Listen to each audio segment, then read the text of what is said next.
Thank you, Mr. President, for honoring my husband in such a profound and meaningful way. And thank you for making this event a priority amid the peace process in the Middle East. Thank you. Very grateful. Charlie always admired your commitment to freedom, and that's something that both of you shared. So thank you. Your support of our family and the work that Charlie devoted his life to will be something I cherish forever. So thank you. To our gracious First Lady in her office for making this event possible, thank you as well. It's beautiful. To Vice President and the lovely Usha fans, your friendship has been an unbelievable encouragement. Thank you. And to all our friends and family that are here and watching from all around the world, thank you for loving us. Thank you for praying for us and for believing in what Charlie believed in. And to our Turning Point USA staff and the Charlie Kirk Show staff, we love you more than you could ever know. And to the Turning Point USA chapters that are watching all across America right now, you are the heartbeat of this future and of this movement. Everything that Charlie built, you guys are the legacy holders of that. You are living proof that his mission did not die with him. It lives through you. And Charlie always said the next generation will decide whether freedom endures. And because of you, I know that freedom will endure. It will. And today we're gathered not only to celebrate Charlie's birthday, but to honor a truth that he gave his entire life to defend, and that's freedom. The very existence of the Presidential Medal of Freedom reminds us that the national interest of the United States has always been freedom. Our founders etched it into the preamble of our Constitution, and those words are not relics on parchment. They are a living covenant. The blessings of liberty are not man's invention, they are God's endowment.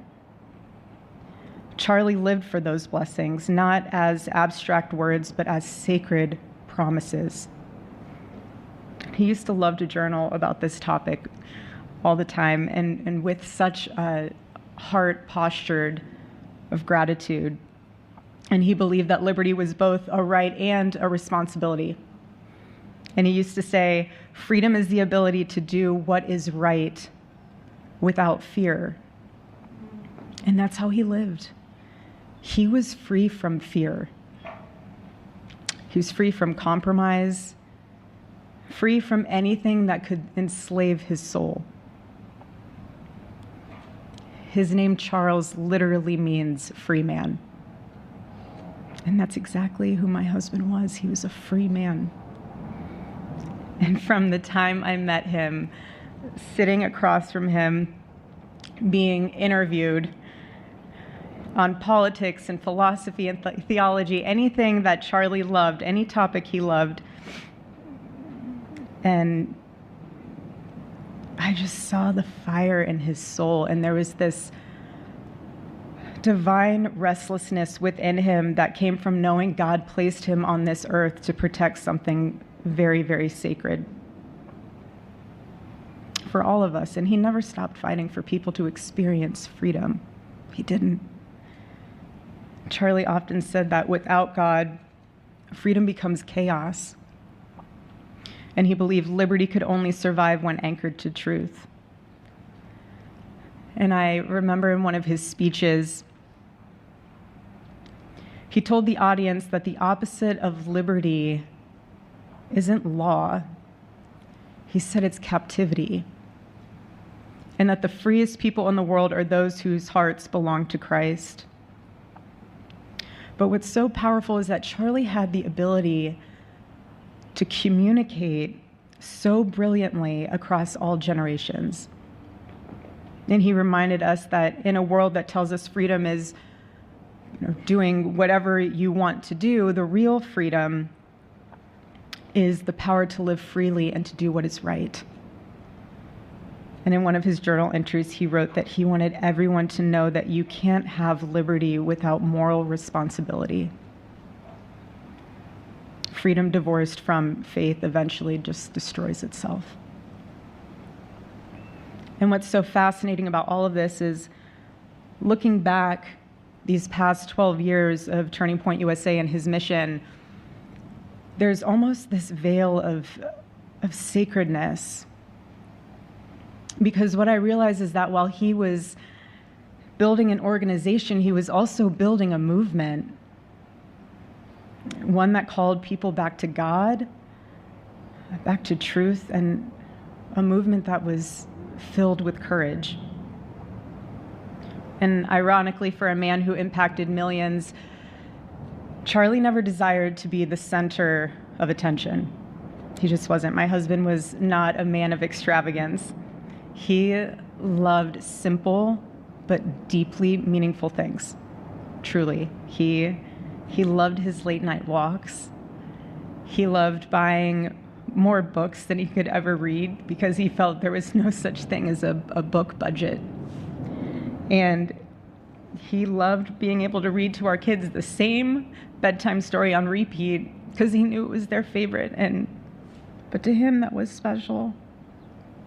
And he loved to sit in the sun on a Saturday morning with his cup of decaf coffee, and his phone was off because he was honoring the Sabbath. And for him, it was that moment to catch his breath and just be in peace because he was unreachable at the moment. And he preferred quiet birthdays. But that never stopped me from telling him. I told him every single year, I said, baby, I love your birthday.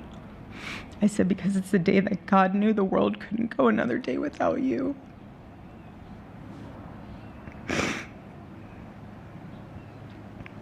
And so the rhythm of our usual birthday celebration for him was mint ice cream, mint chocolate chip ice cream. He only had it twice a year, on his birthday and 4th of July.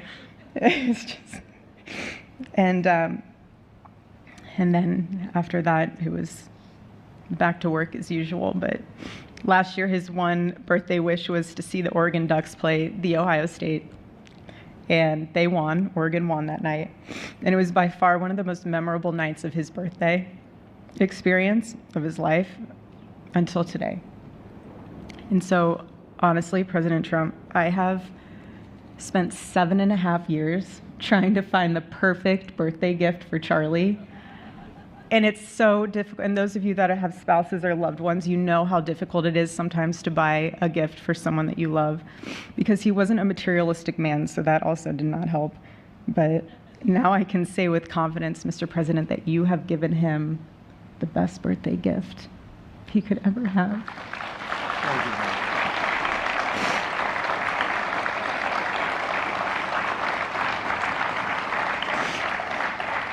It's such an honor and the recognition of a life lived for defending freedom. And that's what Charlie fought for until his last breath. And it was written across his chest in those final moments on one of his simple t-shirts that always carried a message, and this one bearing a single word, freedom. That was the banner over his life, and that shirt was a declaration. The same declaration he made in every speech, every campus visit, every time he shared the gospel at a church, every sleepless night that he would spend praying for the youth of this nation and planning for the future of our country, and just impressing upon them that when we defend liberty, we defend the soul of our nation. My husband never told anyone what to say. He never did. He never told anyone what to say. He would just encourage them to think. He would encourage them to think outside of the traditional political labels. He would want them to think in a way that was anchored in wisdom and truth. But he would never tell anyone what to say. Charlie wasn't content to simply admire freedom. He wanted to multiply it. He wanted to multiply freedom. He wanted young people to taste it and to understand it and defend it. He wanted them to see that liberty isn't self-indulgence, it's self-governance under God. He wanted them to see that. And every day I'd see him getting ready for work. He'd put on his cross necklace, he'd put his ring on his finger. And the boldness in his demeanor was always fearlessness. He wasn't afraid. He was never afraid.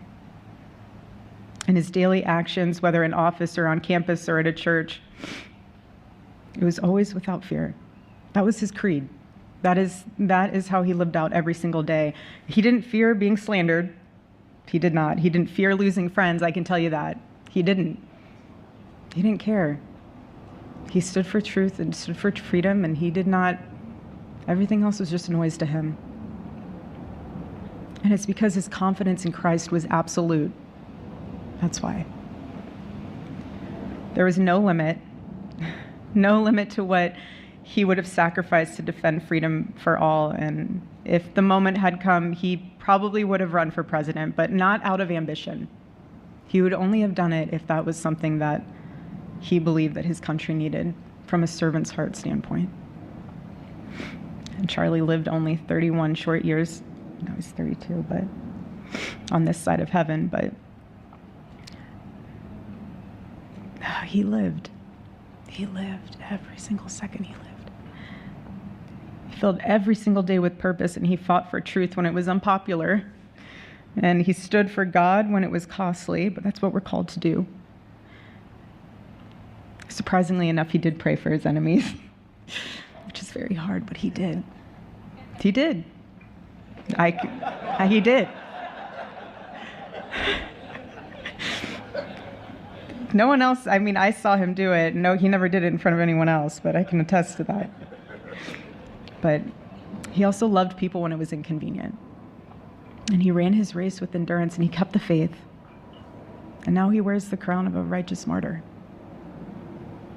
And for me and for our children, the truth really steadies our grief, because heaven gained what earth could no longer contain: a free man made fully free. And to all watching, this is not a ceremony. This is a commissioning. And my message is simple. I want you to be the embodiment of this medal. I do. I want you to free yourself from fear. I want you to stand courageously in the truth. Listen for the still, small voice of God.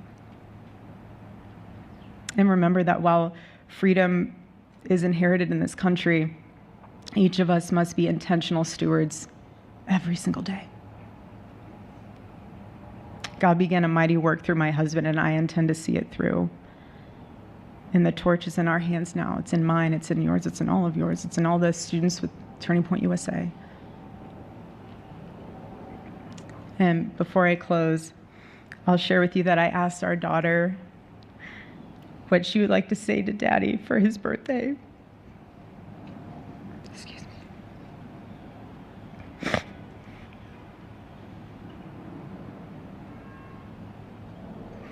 She said, "Happy birthday, Daddy. I want to give you a stuffed animal.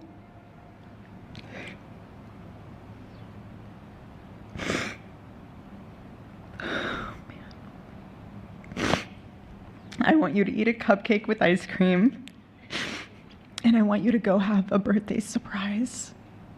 I love you," is what she said. And while our son, he's precious, he can't yet speak, in classic Kirk family fashion, his actions spoke louder than his words, and his gift to you, Charlie, and myself for that matter, was deciding to become the man of the house and be fully potty trained at 16 months. But Charlie, baby, I know that you're celebrating in heaven today, but gosh, I miss you. We miss you, and we love you, and we promise we'll make you proud, and Charlie's life was proof that freedom is not a theory, it's a testimony. He showed us that liberty begins not in the halls of power, but in the man of a heart surrendered to God. And so today, as we honor Charlie with this incredible Presidential Medal of Freedom on his birthday, I stand here with tears and just a humbled heart and spirit, because his story reminds us all that to live free is the greatest gift, but to die free is the greatest victory. Happy birthday, my Charlie. Happy Freedom Day. God bless you.